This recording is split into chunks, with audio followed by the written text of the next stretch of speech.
ನಮಸ್ತೆ ವೀಕ್ಷಕರೇ, ನಿಮ್ಮ ಶೋನ ಕನ್ನಡ ಲಾಗ್ಸ್ಗೆ ಸ್ವಾಗತ. ನಾನು ಇವತ್ತಿನ ವಿಡಿಯೋದಲ್ಲಿ ನಾಟಿ ಸಿಹಿ ಕುಂಬಳಕಾಯಿ ಪಲ್ಯ ಮಾಡೋದು ಯಾವ ರೀತಿ ಅಂತ ತೋರಿಸ್ತಾ ಇದ್ದೀನಿ. ತುಂಬಾ ಸಿಂಪಲ್ಲಾಗಿ ತುಂಬಾ ರುಚಿಕರವಾಗಿ ಮಾಡುವಂಥ ಈ ಪಲ್ಯ ಮಾಡೋದು ಹೇಗೆ ಅಂತ ನೋಡ್ಕೊಂಡು ಬರೋಣ. ಈ ಒಂದು ಪಲ್ಯ ಮಾಡಲಿಕ್ಕೆ ನಾನು ಇಡೀ ಕುಂಬಳಕಾಯಿನ ತೊಗೊಂಡಿದ್ದೀನಿ. ಈ ಕಾಯಿನ ನಾವು ವಾಶ್ ಮಾಡಿಕೊಂಡಾದಮೇಲೆ 3 ಪಾರ್ಟಾಗಿ ಕಟ್ ಮಾಡ್ಕೋಬೇಕಾಗುತ್ತೆ.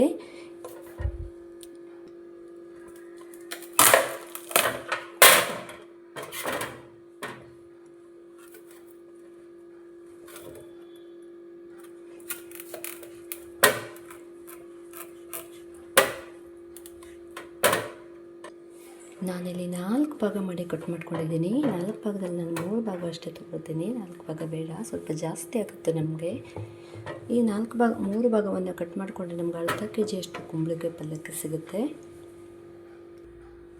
ನೋಡಿ, ನಾನು ಈ ಥರ ಇಳಿಗೆ ಮನೇಲಿ ಕಟ್ ಮಾಡ್ಕೊಂಡಿದ್ದೀನಿ. ಚಾಕುವಿಂದ ಕಟ್ ಮಾಡಲಿಕ್ಕೆ ದಪ್ಪ ಇರುತ್ತೆ ಇದು ಸಿಪ್ಪೆ, ಸ್ವಲ್ಪ ಮಂದವಾಗಿರೋದ್ರಿಂದ ಚಾಕು ತಾಗೋದಿಲ್ಲ. ಅದಕ್ಕೆ ಇಳಿಗೆ ಮನೆಯಲ್ಲಿ ಈ ರೀತಿ ನೀಟಾಗಿ ಕಟ್ ಮಾಡ್ಕೋಬೇಕು. ಉಳಿದಿದ್ದು ಮೇಲ್ಗಡೆ ಇರುತ್ತಲ್ಲ ತಿರುಳು ಮತ್ತು ಬೀಜನೆಲ್ಲ ಸಪ್ರೇಟಾಗಿ ತೆಗೆದಿಟ್ಕೊಂಡಿದ್ದೀನಿ. ಇದನ್ನೇನು ನಾವು ಪಲ್ಯಕ್ಕೆ ಹಾಕೋದು ಬೇಡಾಗುತ್ತೆ. ಇದನ್ನು ನಾವು ಇನ್ನೂ ಚಿಕ್ಕದಾಗಿ ಕಟ್ ಮಾಡ್ಕೋಬೇಕಾಗುತ್ತೆ. ಪೀಸಾಗಿ ಪಲ್ಯ ಮಾಡಲಿಕ್ಕೆ ಎಷ್ಟು ನಮಗೆ ಸೈಜಲ್ಲಿ ಬೇಕೋ ಅಷ್ಟು ಕಟ್ಟಲ್ಲಿ ಮಾಡಿಕೊಂಡ್ರೆ ಸಾಕಾಗುತ್ತೆ.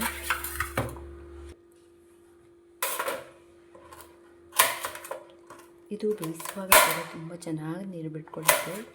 ಹಾಗಾಗಿ ಇದನ್ನು ಸಿಪ್ಪೆ ತೆಗೆಯೋದು ಬೇಡ. ನಾವು ಸಿಪ್ಪೆ ತೆಗೆದ್ರೆ ನಮಗೆ ಪಲ್ಯದಲ್ಲಿ ಏನೂ ಸಿಗೋದೇ ಇಲ್ಲ, ಅಷ್ಟು ಗಂಜಿ ಥರ ಇರುತ್ತೆ. ಹಾಗಾಗಿ ನಾವು ಸಿಪ್ಪೆ ತೆಗೆಯೋದು ಬೇಡ. ಇಲ್ಲಿ ಇಷ್ಟು ಚಿಕ್ಕದಾಗಿ ಕಟ್ ಮಾಡ್ಕೊಂಡ್ರೆ ಸಾಕಾಗುತ್ತೆ.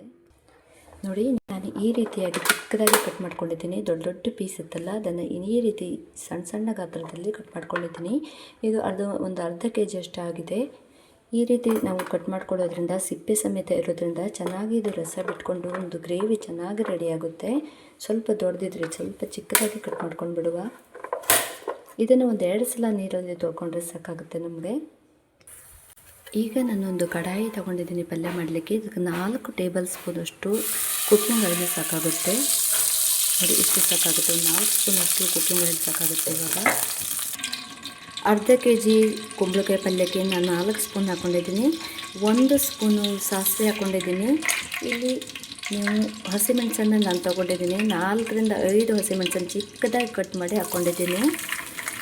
ಈಗ ನಾನು ಒಂದು ಈರುಳ್ಳಿಯನ್ನು ಚಿಕ್ಕದಾಗಿ ಕಟ್ ಮಾಡಿ ಈ ರೀತಿ ಹಾಕ್ಕೊಂಡಿದ್ದೀನಿ. ಇವಾಗ ಇದನ್ನು ಚೆನ್ನಾಗಿ ಫ್ರೈ ಮಾಡ್ಕೋಬೇಕಾಗುತ್ತೆ.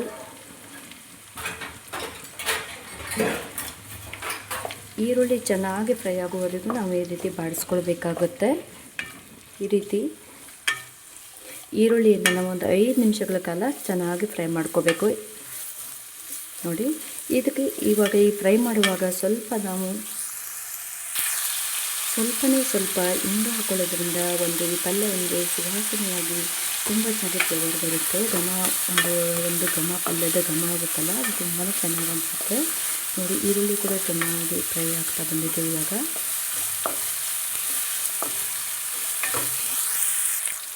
ನೋಡಿ, ಈರುಳ್ಳಿ ಕೂಡ ಚೆನ್ನಾಗಿ ಫ್ರೈ ಆಗಿದೆ. ಈಗ ನಮಗೆ 2 ಸಲ ತೊಳೆದುಕೊಂಡಿರುವಂಥ ಸಿಹಿ ಕುಂಬಳಕಾಯಿಯನ್ನು ಹಾಕ್ಕೊಳ್ತಾ ಇದ್ದೀನಿ. ತೊಳೆದಿಟ್ಕೊಂಡಿರುವಂಥ ಕುಂಬಳಕಾಯಿ ಪೀಸನ್ನು ನಾವಿಲ್ಲಿ ಸೇರಿಸ್ಕೋಬೇಕಾಗುತ್ತೆ. ಇವಾಗ ನೋಡಿ, ಚೆನ್ನಾಗಿ ಒಗ್ಗರಣೆಯಲ್ಲಿ ಈ ರೀತಿ ಮಿಕ್ಸ್ ಮಾಡ್ಕೋಬೇಕಾಗುತ್ತೆ. ಎಲ್ಲ ಒಗ್ಗರಣೆ ಅದರಲ್ಲಿ ಚೆನ್ನಾಗಿ ಬೇಯಬೇಕಾಗುತ್ತೆ. ಒಗ್ಗರಣೆ ಜೊತೆಗೆ ಇದನ್ನು ಚೆನ್ನಾಗಿ ಒಂದು 5 ನಿಮಿಷ ನಾವು ಬೇಯಿಸ್ಕೋಬೇಕಾಗುತ್ತೆ. ನೋಡಿ, ಈ ರೀತಿ ಬೇಯಿಸ್ಕೊಳ್ಳೋದ್ರಿಂದ ಕುಂಬಳಕಾಯಿ ಎಲ್ಲ ನೀರನ್ನು ಬಿಟ್ಟುಕೊಂಡು ಚೆನ್ನಾಗಿ ಬೇಯುತ್ತೆ. ಇದೇ ರೀತಿ ಒಂದು 2-3 ನಿಮಿಷಗಳ ಕಾಲ ನಾವು ಮೀಡಿಯಮ್ ಫ್ಲೇಮಲ್ಲಿ ಚೆನ್ನಾಗಿ ಬೇಯಿಸ್ಕೊಳ್ತಾ ಹೋಗಬೇಕಾಗುತ್ತೆ. ನೋಡಿ, ಸಿಪ್ಪೆ ಇರೋದ್ರಿಂದ ಇದು ಯಾವುದೇ ರೀತಿ ಇದಾಗೋದಿಲ್ಲ. ಸಿಪ್ಪೆ ಏನಾದ್ರು ನಾವು ತೆಗೆದು ಹಾಗೆ ಮಾಡಿಬಿಟ್ರೆ ಇದು ಗಂಜಿ ಆಗಿಬಿಡುತ್ತೆ. ನಮ್ಗೆ ಅದರಲ್ಲಿ ಪೀಸೇ ಸಿಗೋದಿಲ್ಲ, ಅಷ್ಟು ಚೆನ್ನಾಗಿ ಇದಾಗುತ್ತೆ. ನೋಡಿ, ಈಗ ಚೆನ್ನಾಗಿ 2 ನಿಮಿಷ ಬೆಂದಾದಮೇಲೆ ನಾನು ಉಪ್ಪನ್ನು ಮಿಕ್ಸ್ ಮಾಡ್ಕೊಳ್ತಾ ಇದ್ದೀನಿ. 1.5 ಸ್ಪೂನಷ್ಟು ಉಪ್ಪನ್ನು ಮಿಕ್ಸ್ ಮಾಡ್ಕೊಂಡಿದ್ದೀನಿ. ನೀವು ರುಚಿಗೆ ತಕ್ಕಂತೆ ನೀವು ಉಪ್ಪನ್ನು ಸೇರಿಸ್ಕೊಳ್ಬೋದು. ಉಪ್ಪು ಹಾಕಿದ ಮೇಲೆ ಕೂಡ ಮತ್ತೆ ಒಂದು 2-3 ನಿಮಿಷ ಈ ಥರ ಮಿಕ್ಸ್ ಮಾಡ್ಕೋಬೇಕಾಗತ್ತೆ. ಮಿಕ್ಸ್ ಮಾಡಿ ಚೆನ್ನಾಗಿ ಮತ್ತೆ ಬೇಯಿಸ್ಕೋಬೇಕಾಗುತ್ತೆ. ನೋಡಿ, ಉಪ್ಪು ಹಾಕಿದ ಮೇಲೆ ಇದು ಮತ್ತೆ ಚೆನ್ನಾಗಿ ನೀರು ಬಿಟ್ಕೊಳ್ಳಿಕ್ಕೆ ಸ್ಟಾರ್ಟ್ ಆಗುತ್ತೆ. ಸಿಪ್ಪೆ ಕೂಡ ಚೆನ್ನಾಗಿ ಬೆಂದೋಗುತ್ತೆ. ನೀವು ತುಂಬಾ ಚೆನ್ನಾಗಿರುತ್ತೆ ಸಿಪ್ಪೆ ಸಹಿತ ತಿನ್ನಲಿಕ್ಕೆ. ಸಿಪ್ಪೆ ತಿನ್ನೋದ್ರಿಂದ ನಮಗೆ ತುಂಬಾ ಬೆನಿಫಿಟ್ಸ್ ಇದೆ. ಅದರಲ್ಲಿ ರಿಚ್ ಆದಂಥ ಫೈಬರ್ ಅಂಶ ಇರೋದ್ರಿಂದ, ನಾರಿನ ಅಂಶ ಇದೆ ಸಿಪ್ಪೆ ತಿನ್ನೋದ್ರಿಂದ.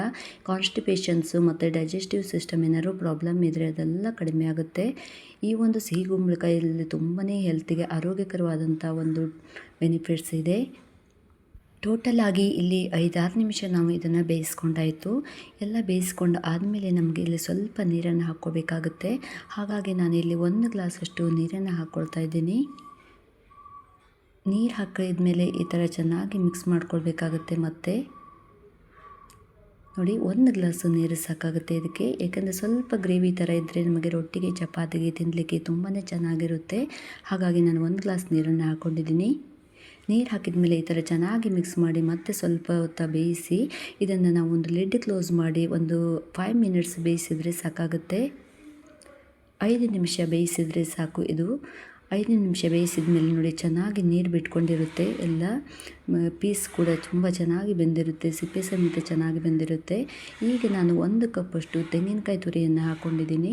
ತೆಂಗಿನಕಾಯಿ ತುರಿ ಹಾಕೋದ್ರಿಂದ ಈ ಒಂದು ಪಲ್ಯ ತುಂಬಾ ಟೇಸ್ಟಿಯಾಗಿರುತ್ತೆ. ಹಾಗೆ ಒಂದು ಚಿಕ್ಕ ಬೌಲಷ್ಟು ಚಿಕ್ಕದಾಗಿ ಕಟ್ ಮಾಡ್ಕೊಂಡಿರುವಂಥ ಕೊತ್ತಂಬರಿ ಸೊಪ್ಪನ್ನು ಕೂಡ ಹಾಕ್ಕೊಂಡಿದ್ದೀನಿ ನಾನಲ್ಲಿ. ಈಗ ಎಲ್ಲವನ್ನು ಮತ್ತೆ ಮಿಕ್ಸ್ ಮಾಡ್ಕೊಳ್ಬೇಕು.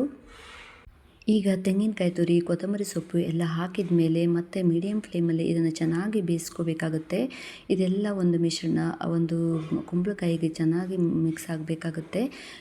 ಈ ಒಂದು ಪಲ್ಯಕ್ಕೆ ನಾನಿಲ್ಲಿ ಹಸಿಮೆಣಸನ್ನು ಬಳಸಿರೋದ್ರಿಂದ ಇಲ್ಲಿ ಒಂದು 2 ಸ್ಪೂನಷ್ಟು ಗರಂ ಮಸಾಲವನ್ನು ಹಾಕ್ಕೊಂಡಿದ್ದೀನಿ. ಗರಂ ಮಸಾಲ ಹಾಕೋದ್ರಿಂದ ತುಂಬಾ ಯಮ್ಮಿಯಾಗಿರುತ್ತೆ, ಅಷ್ಟು ಟೇಸ್ಟಿಯಾಗಿರುತ್ತೆ, ತುಂಬಾ ಚೆನ್ನಾಗಿರುತ್ತೆ. ಈ ಒಂದು ಸಿಹಿ ಕುಂಬಳಕಾಯಿ ಪಲ್ಯ ತುಂಬ ಅಂದರೆ ತುಂಬ ಚೆನ್ನಾಗಿರುತ್ತೆ. ಈ ಒಂದು ಸಿಹಿ ಕುಂಬಳಕಾಯಿ ಪಲ್ಯವನ್ನು ನೀವು ಕೂಡ ಮನೆಯಲ್ಲಿ ಟ್ರೈ ಮಾಡಿ. ಮಾಡಿದ ಮೇಲೆ ನಿಮ್ಮ ಅನಿಸಿಕೆ ಅಭಿಪ್ರಾಯ ಯಾವ ರೀತಿಯನ್ನು ಕಮೆಂಟ್ ಮಾಡಿ ತಿಳಿಸಿ. ನೋಡಿದ್ರಲ್ಲ ಫ್ರೆಂಡ್ಸ್, ತುಂಬಾ ಸಿಂಪಲ್ಲಾಗಿ ಸರಳ ವಿಧಾನದಲ್ಲಿ ಜ್ಯೂಸಿ ಆಗಿರುವಂಥ ಒಂದು ಸಿಹಿ ಕುಂಬಳಕಾಯಿ ಪಲ್ಯ ಈಗ ರೆಡಿಯಾಗಿದೆ. ತೆಂಗಿನಕಾಯಿ ತುರಿ ಹಾಕಿರೋದ್ರಿಂದ ತುಂಬಾ ಯಮ್ಮಿಯಾಗಿರುತ್ತೆ. ನೀವು ಒಂದು ಸಲ ಟೇಸ್ಟ್ ನೋಡಿದ್ರೆ ಸಾಕು, ಎಷ್ಟು ಸೂಪರ್ ಆಗಿದೆ ಅಂತ ಹೇಳ್ತೀರಾ. ಹಾಗೆ ಅಕ್ಕಿ ರೊಟ್ಟಿ ಚಪಾತಿ ಜೊತೆಗಂತೂ ತುಂಬಾ ಚೆನ್ನಾಗಿರುತ್ತೆ. ಐ ಹೋಪ್ ಇವತ್ತಿನ ವಿಡಿಯೋ ನಿಮಗೆಲ್ಲರಿಗೂ ಇಷ್ಟ ಆಗಿದೆ ಅಂದ್ಕೊಂಡಿದ್ದೀನಿ. ಇಷ್ಟ ಆದರೆ ಒಂದು ಲೈಕ್ ಕೊಡೋದನ್ನು ಮಾತ್ರ ಮರಿಬೇಡಿ. ಹಾಗೆ ನನ್ನ ಚಾನಲ್ ಇನ್ನೂವರೆಗೂ ಯಾರು ಸಬ್ಸ್ಕ್ರೈಬ್ ಮಾಡ್ಕೊಂಡಿಲ್ಲ ಅಂದರೆ ಸಬ್ಸ್ಕ್ರೈಬ್ ಮಾಡ್ಕೊಳ್ಳಿ. ಹಾಗೆ ಪಕ್ಕದಲ್ಲಿರುವಂಥ ಬೆಲ್ ಐಕನ್ನ ಪ್ರೆಸ್ ಮಾಡಿ. ನಾನು ಹಾಕಿರುವಂಥ ಎಲ್ಲ ವಿಡಿಯೋಗಳ ನೋಟಿಫಿಕೇಷನ್ ನಿಮಗೆ ಬಂದು ತಲುಪುತ್ತೆ. ಇಲ್ಲಿಯವರೆಗೆ ನನ್ನ ವಿಡಿಯೋ ನೋಡಿದ್ದಕ್ಕೆ ನಿಮಗೆಲ್ಲರಿಗೂ ಧನ್ಯವಾದಗಳು. ಇನ್ನಷ್ಟು ಹೊಸ ಹೊಸ ರೆಸಿಪಿ ವಿಡಿಯೋಗಳೊಂದಿಗೆ ನಾನು ನಿಮಗೆ ಸಿಗ್ತೀನಿ. ಅಲ್ಲಿವರೆಗೂ take care, bye bye, see you friends, thank you.